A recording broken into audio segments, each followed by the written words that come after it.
ప్రజాభవన్లో Rajiv Gandhi civils అభయహస్తం కార్యక్రమం. Civils ఇంటర్వ్యూకి ఎంపికైన అభ్యర్థులకు ₹1,00,000 సాయం.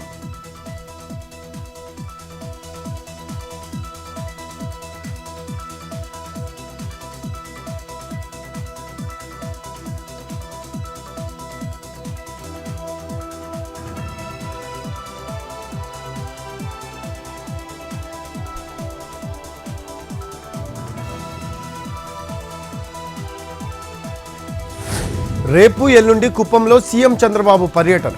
పలు అభివృద్ధి కార్యక్రమాల్లో పాల్గొనున్న ముఖ్యమంత్రి. అన్నా క్యాంటీన్ను ప్రారంభించనున్న చంద్రబాబు. స్వర్ణ కుప్పం విజన్ 2029 కార్యక్రమానికి హాజరు. కుప్పంను 100% సోలార్ పవర్గా మార్చే ప్రణాళికలు.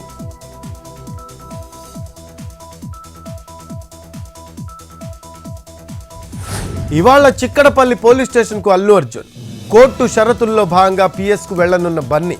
ఇప్పటికే రెగ్యులర్ బెయిల్ మంజూరు చేసిన నాంపల్లి కోర్టు 2 నెలల పాటు ప్రతి ఆదివారం చిక్కడపల్లి స్టేషన్లో హాజరు కావాలని ఆదేశం.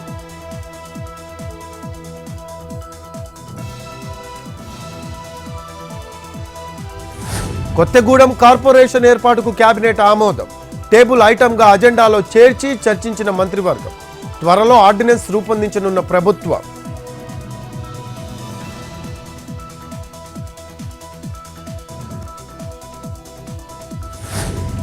ప్రకాశం జిల్లా పెద్దారవీడులో తాగుబోతుల ఆగడాలు.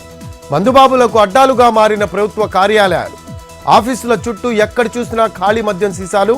అధికారుల పర్యవేక్షణ లోపించింది అంటున్న స్థానికులు.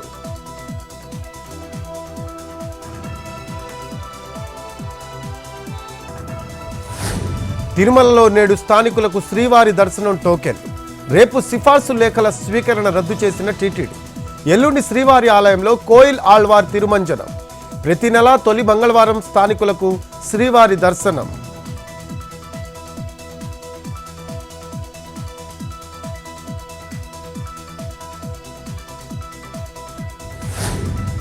రాజకీయాలపై తనకు సదాభిప్రాయం లేదన్న నితిన్ గడ్కరీ. ఛత్రపతి శివాజీ ఎప్పుడూ ప్రార్థనా ఆలయాలను ధ్వంసం చేయలేదని కేంద్ర మంత్రి వ్యాఖ్యలు.